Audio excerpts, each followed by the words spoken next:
Hello everyone. आज के video में हम 2 पॉइंट पर बात करेंगे। पहला पॉइंट है बिहार स्टेट 2024 का परीक्षा अब लोकसभा चुनाव के बाद होगा या उससे पहले हो सकता है।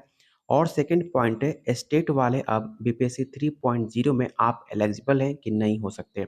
इसको लेकर बहुत सारे ऐसे यूट्यूब पे वीडियो बनाए जा रहे हैं जिसमें वो बताया जा रहा है कि बिहार स्टेट 2024 जिनका पेपर होने वाला है वो बीपीएससी 3.0 में एलिजिबल होंगे। तो इसको मैं सबसे पहले क्लियर कर दूं, ऐसा कुछ नहीं होने वाला। अगर जो भी यूट्यूब चैनल पे ऐसे वीडियो बना रहे हैं कि बिहार स्टेट वाले अब बीपीएससी 3.0 में एलिजिबल होंगे, ऐसा कुछ नहीं हो सकता। वो कभी भी हो नहीं सकता इस बार। ऐसा इसलिए मैं कह रहा हूँ कि आपके आचार संहिता लग चुका है। ठीक है, आचार संहिता जब लग जाता है तो उसमें आप किसी भी एग्जाम का फॉर्म आप निकाल नहीं सकते हो। किसी भी नोटिफिकेशन में आप उसे छेड़छाड़ नहीं कर सकते हो। कोई भी आप अपडेट नहीं कर सकते हो। अगर आप ऐसा करते हो तो इलेक्शन कमीशन के अगेंस्ट आप ऐसा काम करोगे जो कि आप इसमें नहीं कर सकते। तो जितने भी यूट्यूब चैनल पे ऐसे बताए जा रहे हैं कि आपके बीपीएससी 3.0 में स्टेट वाले एलिजिबल होंगे, वो बस इसलिए कि आपका बीपीएससी 3.0 एग्ज़ाम कैंसल हो गया है, तो फिर से फॉर्म में निकाल कर उनको एलिजिबल काउंट किए जाएँगे, तो ऐसा कुछ नहीं होगा। अगर ऐसे न्यूज़ आपको बताया जा रहा है तो ऐसे फर्जी न्यूज़ है, इस पे आप यकीन मत करना, इस पे अपनी टाइम वेस्ट करने की ज़रूरत नहीं है, ऐसा कभी नहीं हो सकता।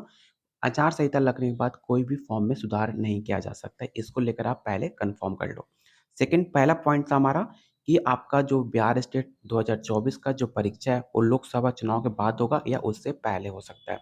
इसको लेकर मैंने अपने सोर्सेज़ से या मैंने अपने जो भी मैं स्कूल में हूँ, स्कूल में जितने भी मेरे टीचर हैं या फिर बीओ हो गए, इनसे जब मेरी बात होती है तो उनसे पता चला है कि अभी तक आपके बिहार स्टेट 2024 को लेकर कोई भी प्लानिंग नहीं की जा रही है।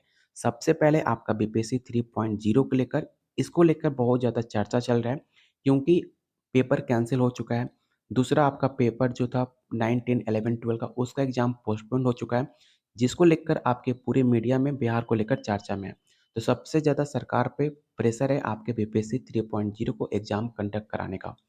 सबसे पहले आपका बीपीएससी 3.0 होगा, उसके बाद ही आपके स्टेट 2024 के बारे में सोचा जा सकता है।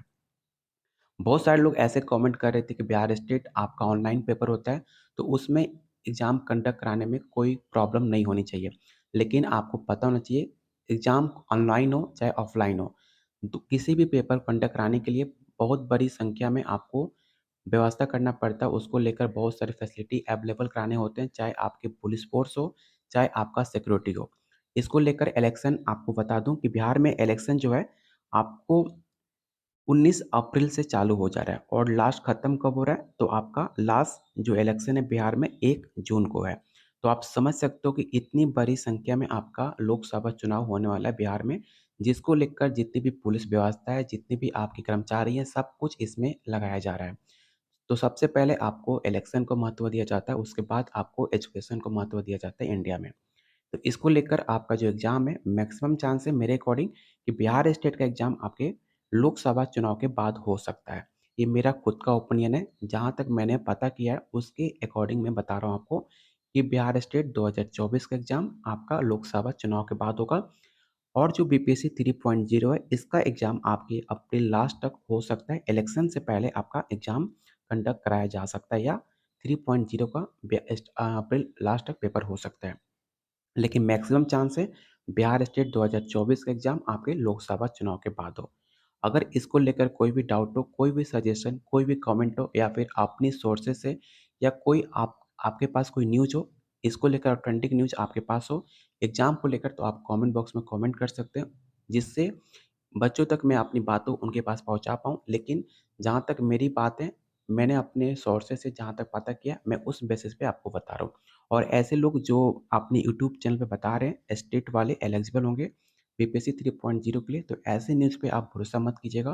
वो सिर्फ़ अपने व्यूज़ और अपने टीआरपी या फिर कुछ भी कह लो, अपने व्यूज़ को चमकाने के लिए या यूट्यूब को बढ़ाने के लिए ऐसे न्यूज़ बना रहे हैं। तो ऐसा कुछ नहीं हो सकता, मैंने आपको क्लियर कर दिया।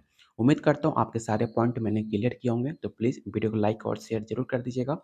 अगर आप पहली बार चैनल पे विज़िट कर रहे हैं, तो चैनल को ज़रूर सब्सक्राइब कर लीजिएगा ऐसे न्यूज़ और कंटेंट के लिए।